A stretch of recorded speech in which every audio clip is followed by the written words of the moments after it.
Salam, hər vaxtınız xeyir olsun. Deməli, bugün biz xəritə üzərindən Azərbaycanın 18-ci əsrin ortalarından 19-cu əsrin əvvəllərinə qədər olan bir dövrü əhatə edən, o dövrü də əhatə edən, deməli, xanlıqlar dövrünün, feodal dağınıqlığı dövrü hesab olunan xanlıqlar dövrünün xəritə üzərindən izahına baxaq.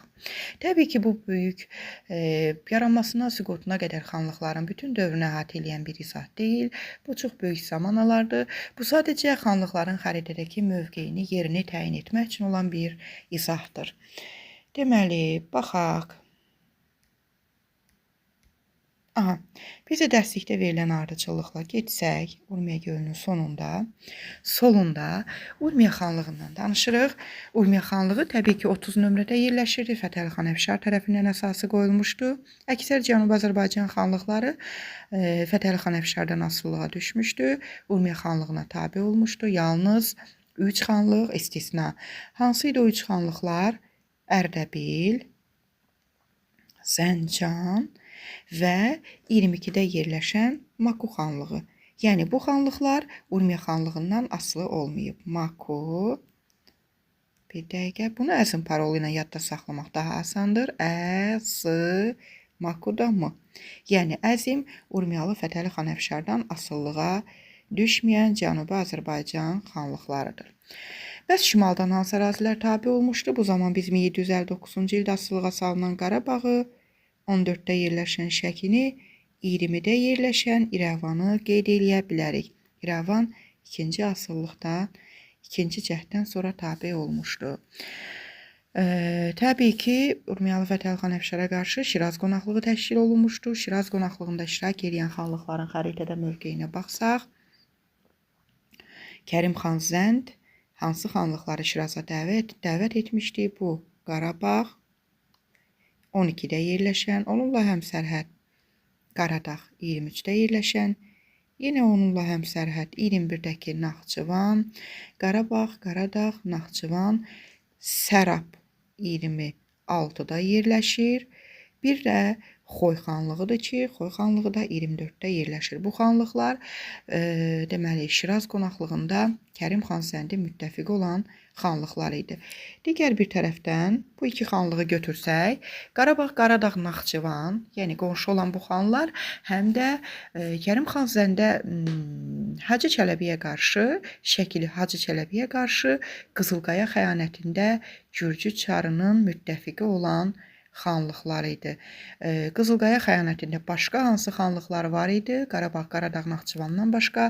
Bu zaman Gəncə, Qarabağın qonşusu Gəncəni və İrəvanı qeyd eləyə bilərək. Fikir versək, həm Şiraz qonaqlığında, həm də Qızılqaya xəyanətində iştirak edən xanlıqlar həmsərhəd olan xanlıqlardır. Bu da bizə bir ipucu ola bilər. Bu 13-də Gəncədir, 20-də də İrəvandır.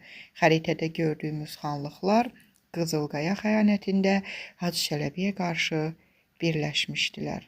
Davam edirik. Baxaq. Bircə dəqiqə, bu bizə effekt verməyəcək. Daha böyük xəritə lazımdır. Bir dəqiqə. Aha. Üzrlü sayın. Aha, davam edək. Deməli, digər xanlığımız baxırıq Xoy xanlığına. Xoy xanlığı da Cənubi Azərbaycanda, deməli, Urmiyalı Fətəli xan Əfşar məğlub olandan sonra, yəni Urmiya xanlığı zəifləyəndən sonra ən güclü xanlıqlardan hesab olunur. Deməli, Şahbaz xandan sonra hakimiyyətə Əhməd xan gəlmişdi. Xoy xanı Əhməd xan nitq parolu ilə yadımızda saxladığımız 4 xanlığı qısa müddətli də olsa asılılığa salmışdı. Əhməd xandan asılılığı qəbul edən xanlıqları nitq parolu ilə yadımızda saxlayırdıq. 21 Naxçıvan, 20 İrəvan, 25-də olan Təbriz, yenə bir-biri ilə qonşudur əksəri, bir də 23-də olan Qaradağ xanlığıdır. Nitq parolu ilə yadımızda saxladığımız bu xanlıqlar deməli Xoy xanlığından asılılığa düşmüşdü. Amma orada möhkəmlənə bilməmişdi uzun müddətli təbii ki. Aha, sonra davam edirik. Növbəti Cənubi Azərbaycan xanlığından Təbriz xanlığı haqqında danışaq. Bildiyimiz kimi Təbriz şəhərinin mövqeyini, yerini hamımız bilirdik. Təbriz xanlığı da elə Urmiya gölünün yuxarısında, deməli, yuxarı sağ tərəfində yerləşirdi. Təbriz xanlığının əsasını vaxtilə 3-cü San Mirzə üsyanını yatıran Əmiraslan xan qoymuşdu, Əmiraslan xan tərəfindən qoyulmuşdu. Urmiyadan asılılığı qəbul eləmişdi. Urmiya 1763-cü ildə zəifləyəndən sonra əvvəlki mövqeyini bərpa eləyib, güclənmişdi, şimal xanlıqlarını tabe etmək istəyirdi, amma o cəhdi alınmamışdı. Təbriz xanlığının bu cəhdi uğursuz olmuşdu. Baxaq Ərdəbil xanlığına. Bildiyimiz kimi Ərdəbil xanlığı 27 rəqəmi ilə qeyd olunub. Ərdəbil xanlığı Şahsevən tayfasından olan deməli Bədir xan tərəfindən asılılığı əsası qoyulmuşdu. Bir müddət Təbriz və Qarabağ xanlığından asılı olan bir xanlıqdır Ərdəbil xanlığı. Sonra baxırıq. Başqa Cənubi Azərbaycan xanlıqlarından Qaradağa baxa bilərik. Qarabağın qonşusu olan 23-də yerləşir. Mərkəzi Əhər şəhəri idi. Kazım xan tərəfindən əsası qoyulmuşdu. Digər bir tərəfdən ilk süqut edən Cənub xanlığı idi. Kim tərəfindən kimlər birləşmişdi? Qaradağa qarşı bu zaman Qarabağ və Xoyu qeyd edə bilərik. Xoy da 24-də yerləşirdi. Yəni, bu iki xanlıq birləşib, bu Qaradağa 1782-ci ildə son qoymuşdu. Davam edək Cənubi Azərbaycan xanlıqları ilə. Növbəti xanlığımız Maku xanlığıdır, hansı ki Bayat tayfasından Əhməd xan tərəfindən əsası qoyulmuşdu. Dediyimiz kimi Urmiyalı Fətəli xan Əfşara tabe olmayan xanlıq idi. Maku xanlığı, yəni onun aslı hala salmadığı xanlıqlardandır. Maku xanlığı yerləşəcək burada 22-də. Yəni gördüyümüz kimi Maku, İrəvan və Naxçıvanla həmsərhəd olan xanlığımızdır. Bir ipucu da bizə kömək eləyə bilər. Deməli, burada 1000 parolundan istifadə eləyə bilərik. Necə? Bu 3 xanlığı yadda saxlamaq üçün. Maku, İrəvan, da Naxçıvan. Belə gəlsək, sanki bir dənə Göyçə gölü ortada qalmaqla bir üçbucaq çəkirik, bir belə dairə çəkirik və başlayırıq. Təbii ki, bu yeni öyrənənlər üçün, abituriyentlər üçündür. Müəllimlər bu hissələri daha yaxşı, yəni təyin eləyə bilirlər. 22 Maku, İrəvan və Naxçıvandır bu ərazi. 24-də bildiyimiz kimi Xoy yerləşirdi. Sonra davam edirik. Deməli, Sərəb xanlığı bildiyimiz kimi 26-da yerləşir. Təbrizlə, yəni 25-də yerləşən Təbriz, 26-da yerləşən, 27-də yerləşən Ərdəbil arasında qalan bu ərazi Sərəb xanlığıdır. Hansı ki, bayaq dedik, Şiraz qonaqlığında iştirak edən xanlıq idi. Sərəb xanlığının əsası Əli xan tərəfindən, Əli xan Şəqaqi tərəfindən qoyulub, Sadıq xanın dövründə güclənən xanlığımız idi, Xoy xanlığı. Xoy yox, Sərəb xanlığı. Sərəb xanlığı da bildiyimiz kimi burada yerləşirdi. Sonra baxaq deməli Marağa xanlığına.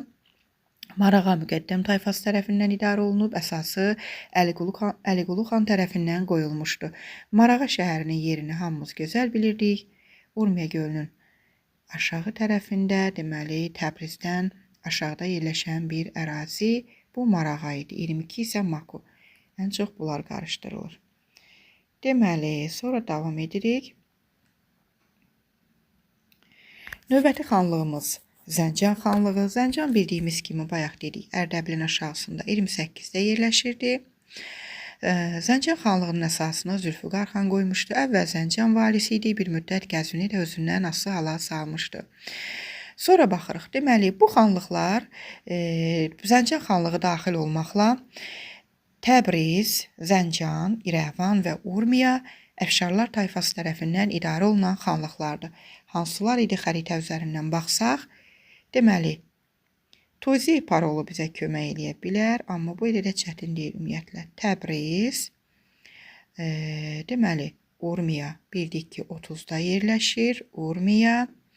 Sonra 28-də yerləşən Zəncan, bir də İrəvan. İrəvan da bildiyimiz kimi 20 rəqəmində göstərilmişdi.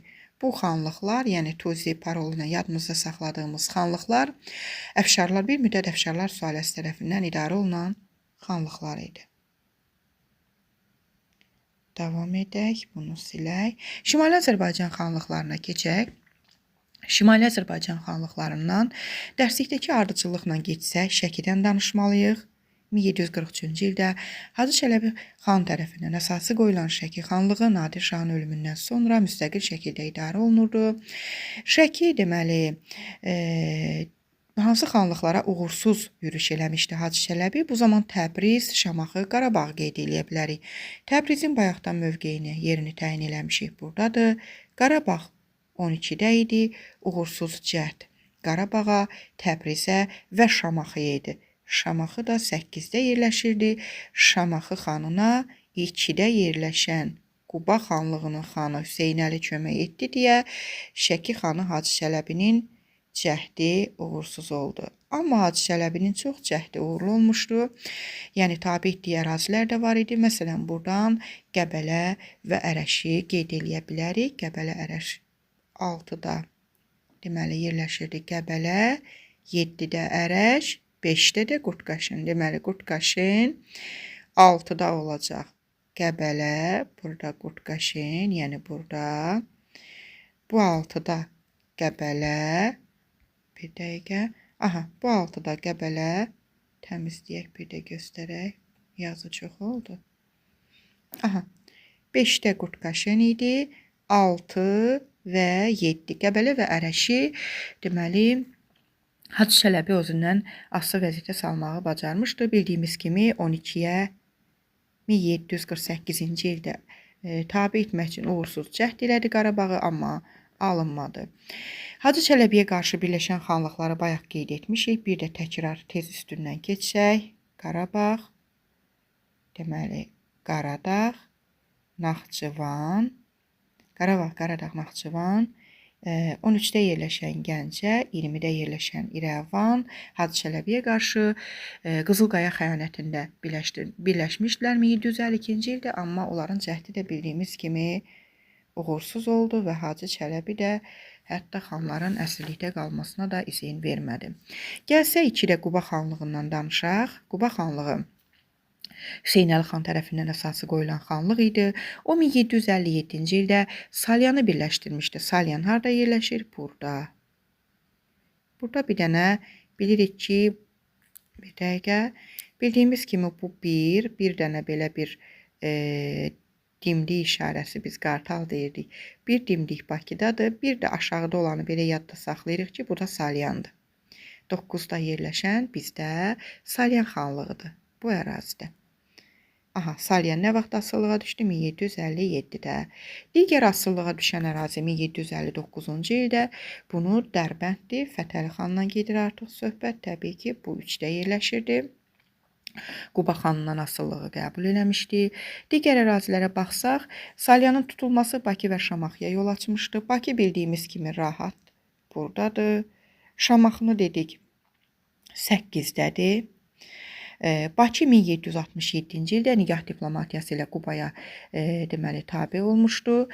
Qubanın asıllığını qəbul eləmişdi. Sonra 68-ci ildə 1768-də Şamaxı xanlığı idi, hansı ki 67-də Şəki ilə bölünmüşdü, 68-də isə Fətəli xan tamamilə özünə birləşdirmişdi. Sonra baxsaq, başqa hansı ərazilər var idi? Bəli, 1768-ci ildə dinç yolla Cavad xanlığı da tabe olmuşdu.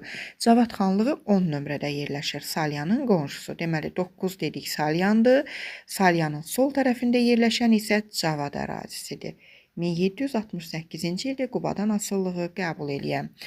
1785-ci ildə Lənkəran və Şəki də Qubadan asılılığı qəbul eləmişdi. Lənkəran harda yerləşir? Lənkəran 11-də, Şəki isə 14-də yerləşirdi. 1785-ci ildə Qubaya tabe olan xanlıqlar. Aha, davam edək.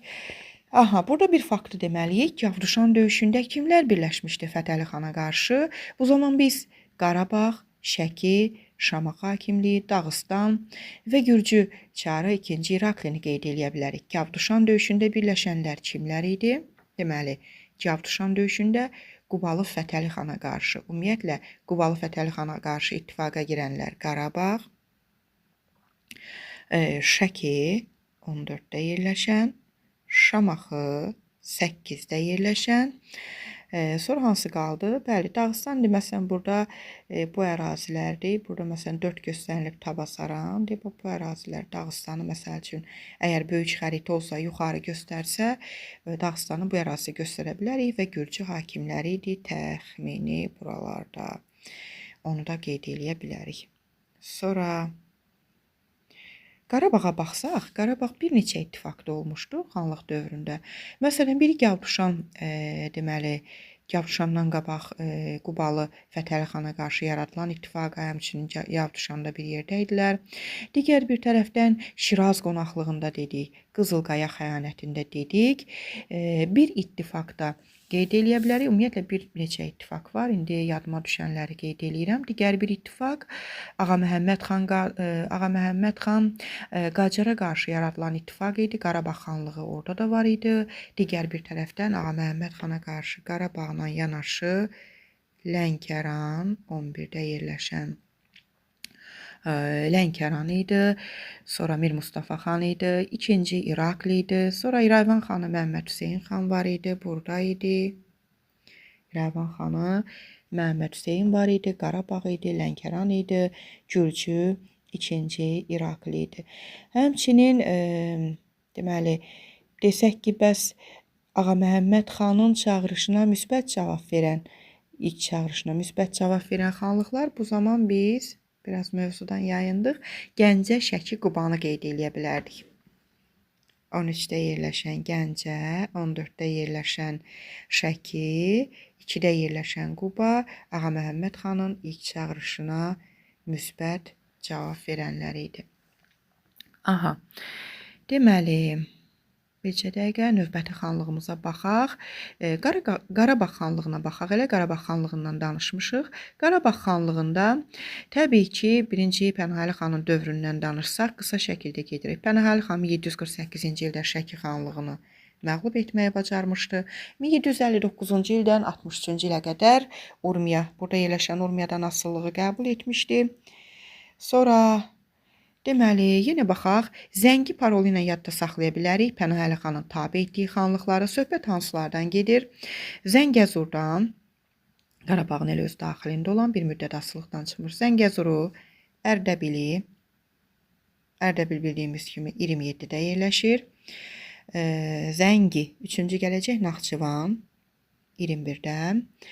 Sonra nə gələcək? Zəngi, C hərfi, Gəncə, 13-də. Aha. Sonra gələcək, deməli, İrəvan da 20-də. Deməli, Z, Ə, N, C, İ. Bunlar Pənahəli xanın asılılığı qəbul edən və ya qəbul etdirilən xanlıqlardır. Məsələn, Naxçıvan xanı Heydərqulu xan xarici hücumlardan qorunmaq üçün Qarabağ xanlığının asılılığını qəbul eləmişdi. Bu həmçinin Lənkəran xanlığının Quba xanlığından asıllıq səbəbi kimi də qeyd oluna bilər. İbrahim Xəlil xan isə Naxçıvan, Qaradağ, Gəncəni qeyd eləyə bilərik. Asılı hala saldığı Naxçıvan bildiyimiz kimi 21-də, Qaradağ 23-də, həmçinin Gəncə də bildiyimiz kimi 13-də yerləşirdi. Aha. Sonra Qarabağ xanlığına aid çox faktı deyə bilərik, amma dediyimiz kimi bu qısa müddətli izahdır. 1805-ci ildə Kürəkçay müqaviləsini imzalayıb Rusiyanın asıllığını qəbul eləmiş, 1822-ci ildə varlığına tamamilə son qoyulmuşdu. Kürəkçay müqaviləsini imzalayanlar 12, Qarabağ 14, Şəki idi. Kürəkçaya oxşar bir müqaviləni 38-də yerləşən Şamaxı da imzalamışdı 1805-də. Aha, sonra deməli, baxaq davam eləyək. İrəvan xanlığına. İrəvan xanlığını bayaqdan qeyd eləmişik. 20-də üzrlü sayın. 20-də yerləşir İrəvan xanlığı. Mir Mehdi xan Əfşar tərəfindən əsası qoyulub. Müxtəlif deməli hücumlara məruz qalmışdı müxtəlif dövrlərdə. Kartli Kaxetyanın hücumuna məruz qalmışdı. Gürcülərin 1765, 69, 1779-cu illərdə. Pənahəli xanın, Kartli Kaxetyanın dediyi Xoyun hücumuna məruz qalmışdı və müəyyən qədər onlardan asılı vəziyyətə düşmüşdü. 1755-ci ildə sülalə dəyişikliyi baş vermiş, Qacarlar sülaləsi hakimiyyətə gəlmişdi, Həsən Əli xan. Sonra İrəvan xanlığı bayaq qeyd etdik, Qızılqaya xəyanətində iştirak edən xanlıqlardandır. Sonra baxırıq Naxçıvan xanlığına. Heydərqulu xan tərəfindən əsası qoyulub, bildiyimiz kimi 21-də yerləşir və bayaq da qeyd elədik, hansı ki Pənahəli xandan asılılığı qəbul eləmişdi, xarici hücumlardan qorunmaq üçün ikinci cəhddə Qacara tabe olmuşdu, ikinci yürüşdə. Naxçıvan xanlığı həm Qızılqaya xəyanətində, həm də Şiraz qonaqlığında iştirak eləmişdi. İrəvan xanlığından sonra deməli Gürcülər Naxçıvan xanlığında tabe etmək istəsələr də Osmanlı buna izin verməmişdi. Şamax xanlığı bildiyimiz kimi Şamax xanlığı iki hakimiyyətli xanlıqlardan idi 1763-cü ilə qədər. Sonra Məhəmməd Səid xan deməli Hacı Məhəmmədi məğlub eləyərək 1763-cü ildə Şamax xanlığını vahid xanlığa çevirdi. Şamaxı xanlığı 1767-ci ildə Şəki və Quba arasında bölünsə də 1768-ci ildə tamamilə Qubanın tərkibinə keçmişdi. Fətəli xanın ölümündən sonra 1789-cu ildə isə müstəqilliyini bərpa etmişdi. Sonra baxaq Gəncə xanlığına. Şahverdi xan Ziyadoğlu tərəfindən əsası qoyulmuşdu. Şahverdi xan Ziyadoğlu deməli Qacarlar sülaləsinin Ziyadoğlular nəslindən idi. 1780-83-cü illərdə ikili hakimiyyət var idi, hansı ki Qarabağ və Gürcülər deməli əvvəllər tabe edib aldıqları verginin verilməməsinə qarşı deməli bu ərazini yenidən tabe edib burada iki hakimiyyətli yaratmışdılar və deməli üsyan nəticəsində 83-cü ildə bu iki hakimiyyətlə son qoyulmuşdu. 1786-cı ildə Cavad xan hakimiyyətə gəlmişdi. Bildiyimiz kimi 1804-cü ildə isə dünyasının internet kəsildi. Azca deməli yarım qaldı fikrimiz. 1804-cü ildə Gəncə xanlığı Cavad xan son nəfəsinə qədər döyüşüb Ruslara məğlub olduqdan sonra Gəncə xanlığına son qoyuldu. Burada dairə, sonra qəza, sonra isə quberniya təşkil edilmişdi. 1804-cü ildə Gəncə xanlığına son qoyulmuşdu. Sonra baxsaq Bakı xanlığına. Bakı xanlığı bildiyimiz kimi yeri daha rahatlı təyin eləmək üçün 1-ci Mirzə Məhəmməd xan tərəfindən əsası qoyulub. 1767-ci ildə Qubadan nikah diplomatiyası ilə asılılığı qəbul eləmişdi. Qubalı Fətəli xanın ölümündən sonra 1789-cu ildə müstəqilliyini bərpa eləmişdi. Hakimiyyət uğrunda mübarizədən sonra 1792-1806-cı illərdə Hüseynqulu xan hakimiyyətə gəlmişdi. 1806-cı ilə qədər hakimiyyətdə olub. Bildiyimiz kimi Sisyanovun Bakıda öldürülməsini təşkil edən xanımızdır. 1806-cı ildə Ruslar Bakı xanlığının deməli varlığına son qoydular. 1796-cı ildə də Ruslar Yekaterinanın qoşunları Bakını tutmuşdu, amma burada uzun müddətli qalmamışlar, tərk eləmişdilər. Sonuncu Lənkəran xanlığına baxsaq, Lənkəran xanlığı Səfəvilər nəslindən olan Cəmaləddin Mirzə bəy tərəfindən əsası qoyulmuşdu. Qaraxan da deyilirdi və xarici hücumlardan qorunmaq üçün 1785-ci ildə Şəki ilə eyni vaxtda, eyni ildə, yəni Qubadan asılılığı qəbul edən xanlıqlarımızdan idi. 1802-ci ildə Georgiyevsk müqaviləsini imzalamışdı. Lənkəran xanlığı Quba ilə bir yerdə müxtəlif şərtləri, öhdəlikləri qəbul etməli olmuşdu. 1813-cü ildə Rus-Qacar müharibəsinin gedişində Ruslar tərəfindən işğal olunub. 1826-cı ildə müstəqilliyinə tamamilə son qoyulmuşdu. Burada deməli məncə xanlıqlarımız qalmadı. Baxsaq burada deməli bəs 16-da yerləşən ara idi. Carbalakən bölgəsidir. Bildiyimiz kimi deməli Carbalakən cəmaatlıqdan ibarət idi. Müxtəlif cəmaatlıqlar var idi. Katex, Tala, Muxaq, Car, Balakən, Cənik. 18-ci əsrin 50-ci illərində Şəki xanlığından asılı vəziyyətə düşmüşdü. Sonlarında isə 18-ci əsrin sonlarında isə müstəqil olmuşdu. Ailə orqan xalq yığıncağı idi. Burada fərqli idarə etmə var idi. Xalq yığıncağı da demək olar burada deməli müxtəlif məsələlərə baxırdı. Bütün məsələlərə demək olar. Müharibə, sülh, daxili, xarici işlərə. Sonra deməli bu İlisi sultanlığına baxaq. Çarbalakən bildiyimiz kimi 1803-cü ildə Rusiyanın asıllığına düşmüşdü. Ruslar tərəfindən işğal olunmuşdu. 1803-cü ildə Andlı öhdəlik adlı deməli bir tabe olma sənədini imzalamalı olmuşdu müxtəlif şərtlərlə. 1830-cu ilə qədər daxili müstəqilliyini qorusa da 1830-cu ildə daxili müstəqilliyi ləğv olunmuşdu.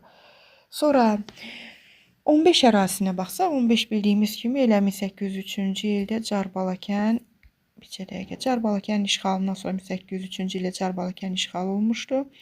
Sonra isə İlisu da Ruslara tabe edilmişdi. İlisu sultanlığı 15-də yerləşir. 15.